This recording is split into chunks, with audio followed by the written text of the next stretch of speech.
Hola, ¿qué tal amigos de Mundo Ejecutivo? Mi nombre es Matías Morales y los voy a estar acompañando para hacer un recorrido internacional con lo más relevante de lo que ha sucedido en el mundo esta semana.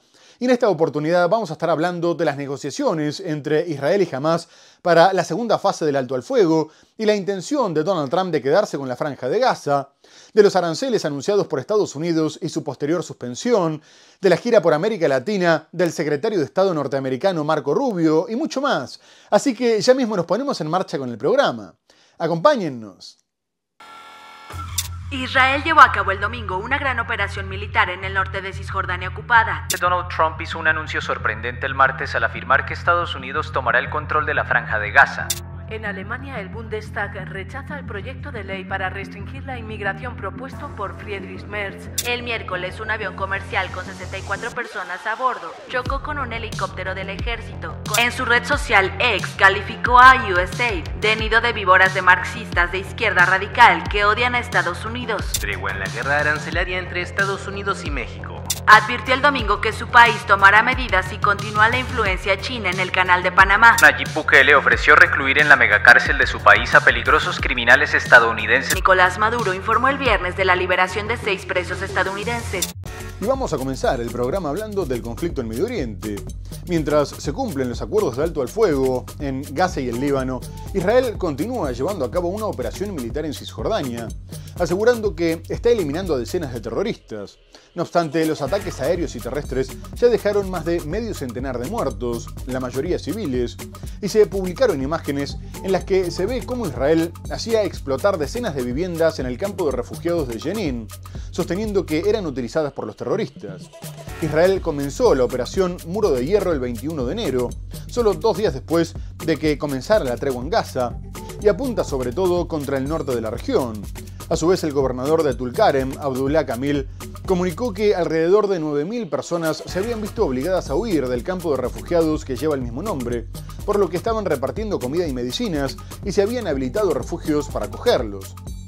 Por su parte, la Autoridad Nacional Palestina acusó a Israel de estar llevando a cabo una limpieza étnica en la Cisjordania ocupada y de buscar el desplazamiento forzoso con la operación militar. Además, le pidió a Estados Unidos que interviniera cuanto antes para ayudar a la población palestina que estaba siendo atacada, alertando que los objetivos expansionistas de Israel estaban poniendo en peligro a toda la región. Asimismo, después de que Donald Trump expresara su intención de forzar a los palestinos a que se fueran a vivir a Egipto o a Jordania, advirtieron que no aceptarían un plan que incluyera el desplazamiento a una tierra alternativa. Desde el comienzo del conflicto armado con Hamás, ya fueron asesinados más de 880 palestinos en Cisjordania. Israel llevó a cabo el domingo una gran operación militar en el norte de Cisjordania ocupada y destruyó varios edificios, según indicó el ejército, que dijo haber matado a más de 50 personas, a las que califica de terroristas, en ese territorio desde el 14 de enero. La autoridad palestina acusó el lunes a Israel de limpieza étnica en Cisjordania ocupada. En esta zona, administrada parcialmente por la autoridad palestina, se llevan a cabo desde hace varias semanas operaciones mortales del ejército de Israel. Los dirigentes palestinos afirman que las operaciones buscan además poner en práctica planes de desplazamiento forzoso. Desde que inició el año, el Ministerio de Salud palestino contabiliza 70 muertos, incluidos 10 niños en Cisjordania, un territorio ocupado por Israel desde 1967. Casi una cuarentena falleció en Jenin, al norte del área, donde el ejército israelí realiza una vasta operación. De hecho, el domingo se destruyeron numerosos edificios y los militares de Israel reportaron que desde el 14 de enero han abatido en ese territorio a más de 50 personas, que calificaron de terroristas. La operación se lanzó el 21 de enero en Jenin, contra combatientes palestinos afiliados a Hamás y la Yihad Islámica, acusados de ser aliados de Irán. La autoridad palestina llamó a la administración de Trump a intervenir y sostuvo que no aceptará ningún plan de desplazamiento forzoso en referencia a la propuesta del presidente estadounidense de trasladar a los palestinos de Gaza a lugares más seguros. Los comentarios de Trump provocaron una ola de indignación internacional. Asimismo, tras finalizar la primera fase del acuerdo de alto al fuego entre Israel y Hamás, con la liberación de 18 rehenes y 600 presos palestinos, la organización islamista comunicó que ya habían comenzado las negociaciones para una segunda etapa, que incluiría la retirada total de las tropas israelíes de la Franja de Gaza, aunque el gobierno de Benjamin Netanyahu aseguró que se reservaba el derecho a reanudar el conflicto armado y pospuso el envío de sus negociadores a Qatar hasta después de su viaje a Washington, donde se reunió con Donald Trump en busca de apoyo. El mandatario israelí dijo que buscaba la victoria total sobre Hamás, algo que todavía no se alcanzó, y está presionado por sus socios de extrema derecha contrarios al acuerdo. El ministro de Seguridad Nacional, Itamar Ben-Gvir, ya se bajó del gobierno de coalición, y el de Finanzas, Bezalel Smotrich, expresó su oposición al acuerdo de paz. A su vez, el viaje de Netanyahu a Estados Unidos fue visto en Israel como una muestra de debilidad, en un momento en el que su gobierno parece frágil, aunque el opositor centrista Yair Lapid ya confirmó que si los radicales le quitaban el apoyo al gobierno por respetar el acuerdo, él garantizaría la permanencia del Ejecutivo. Por su parte, Trump había declarado previamente que no tenía garantías de que el acuerdo fuera a aguantar. Además, pretende utilizar las negociaciones para ampliar los acuerdos de Abraham, para que más países árabes normalicen sus relaciones con Israel, sobre todo Arabia Saudita. Por su parte, se destaca que la situación humanitaria mejoró después de que Israel dejara de bloquear la entrada de la ayuda internacional. Pero a la vez entró en vigor la ley que prohíbe a la Agencia de Naciones Unidas para los Refugiados Palestinos en Israel, lo que tendría graves consecuencias. El presidente de Estados Unidos, Donald Trump, dijo no tener garantías de que el alto al fuego en Gaza se mantenga.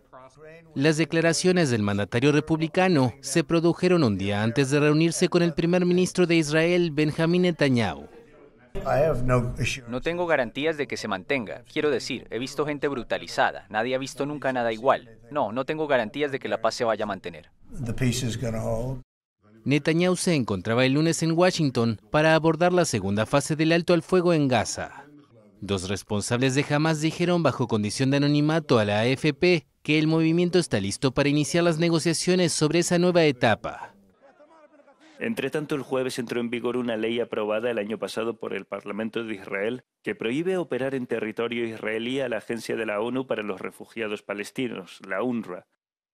La agencia dijo que no había recibido ninguna comunicación oficial de Israel sobre cómo se implementaría la prohibición, pero 25 miembros del personal internacional han abandonado Jerusalén rumbo a la capital jordana, Amán. It's like a nightmare scenario, and it's also completely outlandish that a member state of the United Nations system would choose to undo the mandate of an organization which, let's not forget, is mandated by the UN General Assembly. Parte de la primera fase del acuerdo de alto el fuego prevé un notable aumento de las entregas de ayuda a la franja. La UNRWA proporciona más de la mitad de esa ayuda y ha expresado su preocupación de que las operaciones se vean obstaculizadas. Israel lleva mucho tiempo arremetiendo contra la UNRWA y ha llegado a vincular a algunos de sus miembros con Hamás.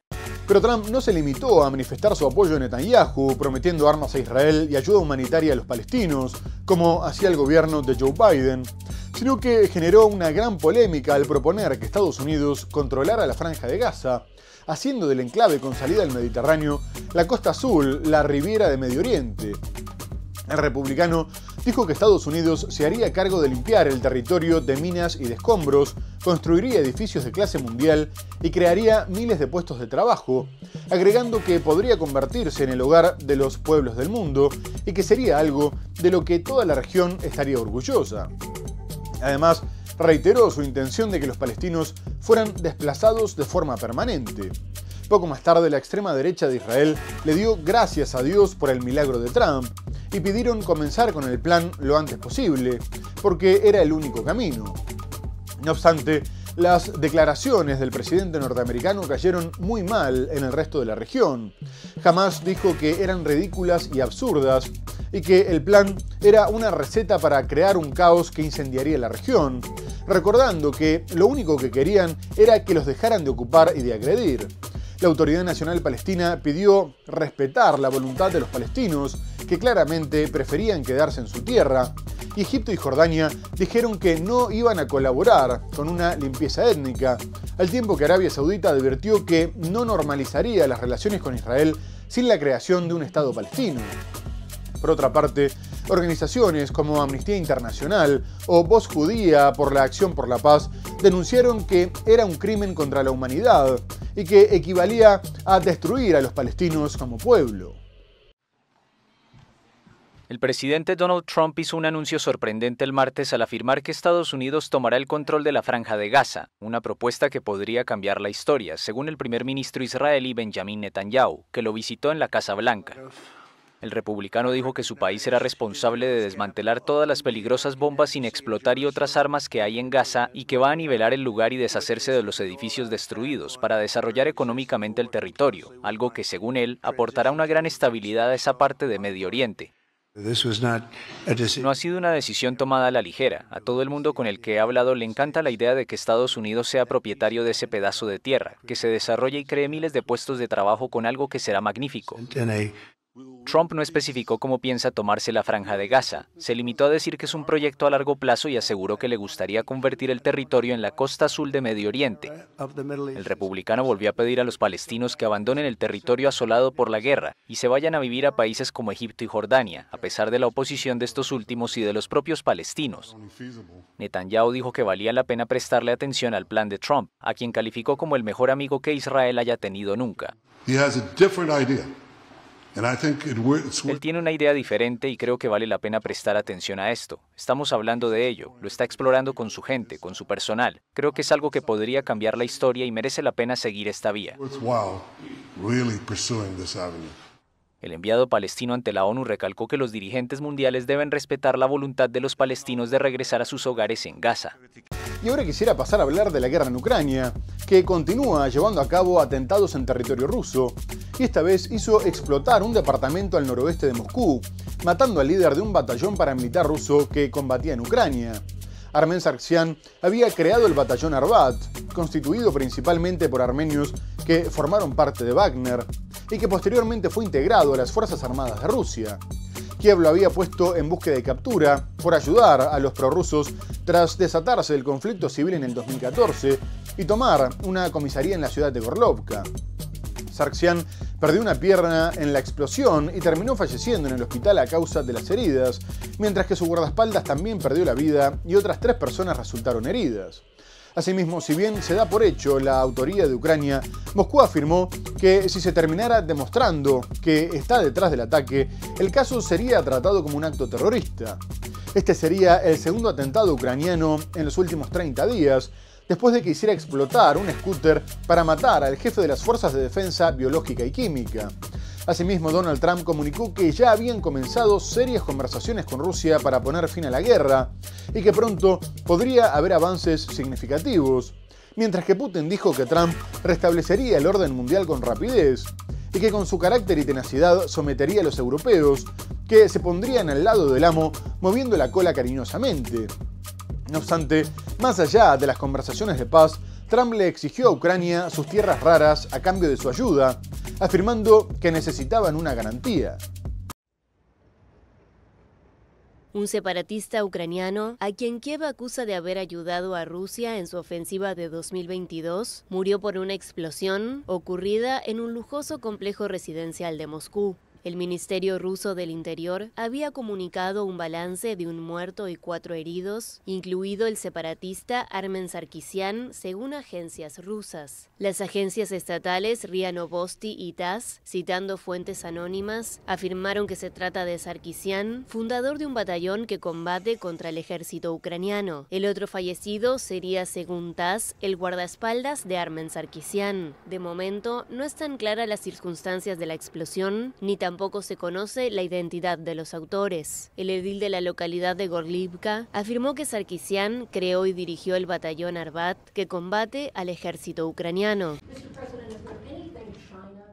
Donald Trump aseguró que su administración ha mantenido conversaciones muy serias con Rusia sobre la guerra en Ucrania. Trump dijo que él y el presidente ruso Vladimir Putin pronto podrían tomar medidas significativas para poner fin al conflicto de 3 años.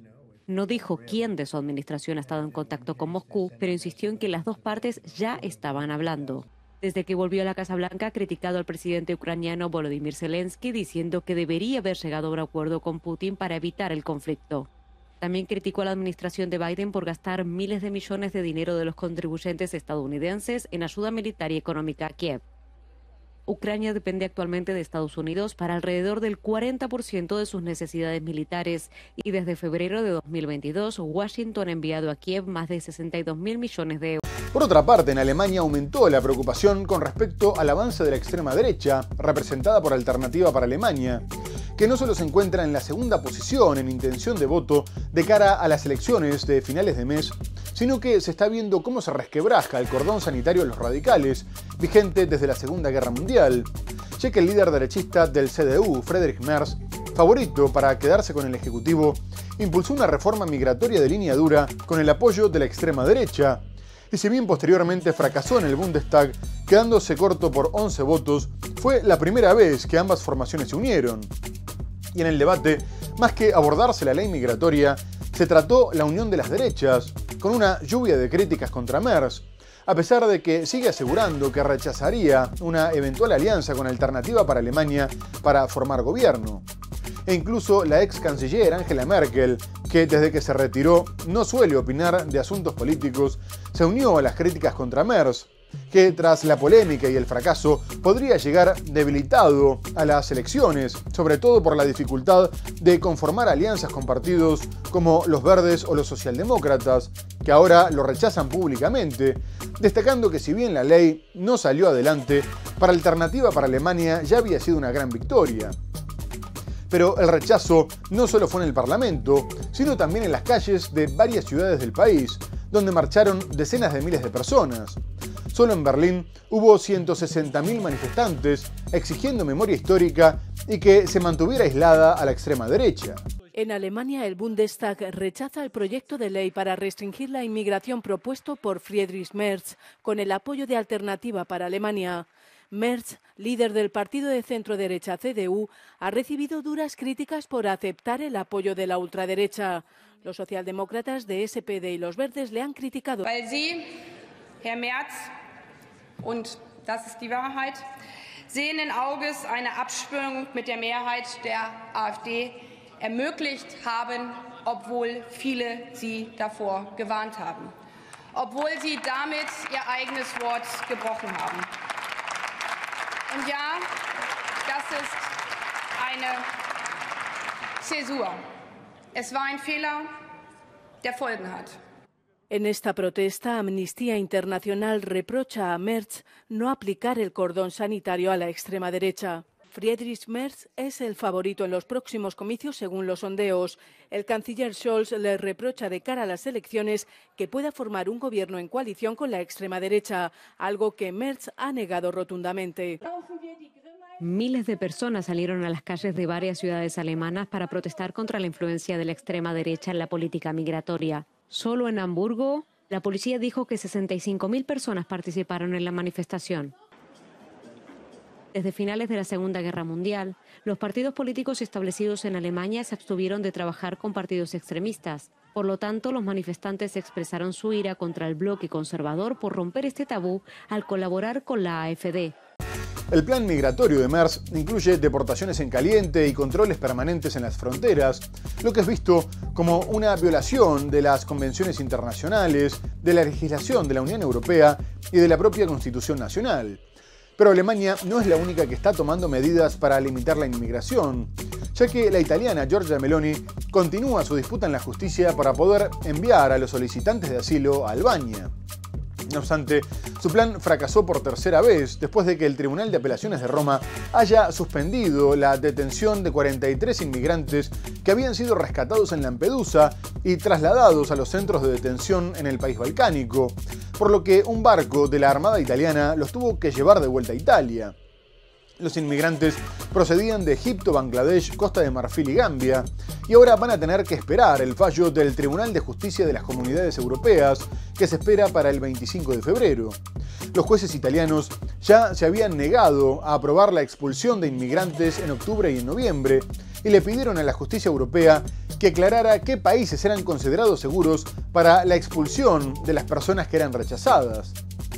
Y poco después de haber tenido que dar marcha atrás nuevamente con una política que la Comisión Europea pidió tomar como ejemplo, el gobierno de Meloni expresó su estupor, considerando que no había necesidad de regresar a los inmigrantes hasta que se pronunciara el Tribunal Europeo, y acusó a la justicia de ejercer competencias del Ejecutivo. Italia había firmado con Albania un acuerdo de 5 años para enviar hasta 3.000 inmigrantes al mes y afirmó que superaría este nuevo obstáculo. La llegada durante la madrugada de este domingo al puerto de Bari de 43 inmigrantes procedentes de Albania supone un nuevo revés para la primera ministra italiana, Giorgia Meloni, y su ofensiva contra los migrantes irregulares. Los solicitantes de asilo procedentes de Bangladesh, Egipto, Gambia y Costa de Marfil fueron interceptados la semana pasada en el Mediterráneo por las autoridades italianas y fueron enviados directamente al país balcánico. Forma parte de un controvertido acuerdo entre los dos países firmado el año pasado, cuando Albania aceptó acoger hasta 3.000 hombres al mes procedentes de Italia, que suele ser el primer país europeo al que llegan las personas cuando cruzan el Mediterráneo.